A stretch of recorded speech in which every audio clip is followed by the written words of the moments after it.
একটা খেজুর কিনার টাকা নাই, অথচ লাগে না, এরপরও কত ইফতারির আয়োজন করে 2 মুঠ খাইয়া বাকিটা ফালায় দেয়।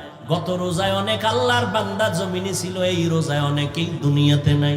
আবার আগামী রমজান পর্যন্ত আপনি আমি থাকবো, তারও কোনো গ্যারান্টি নাই।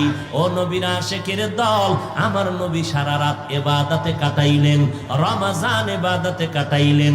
আমার নবী বড় দোয়াও করছেন, যারা রমজান পাইল গুনাহ থেকে নিজেরে মুক্ত করাইতে পারে না, নবী বলেন আমি মুহাম্মদ চাই লোকটা যেন ধ্বংস হয়ে যায়, আল্লাহও চাই লোকটা ধ্বংস হয়ে যাক, জিব্রাইলও চাই লোকটা ধ্বংস হয়ে যাক।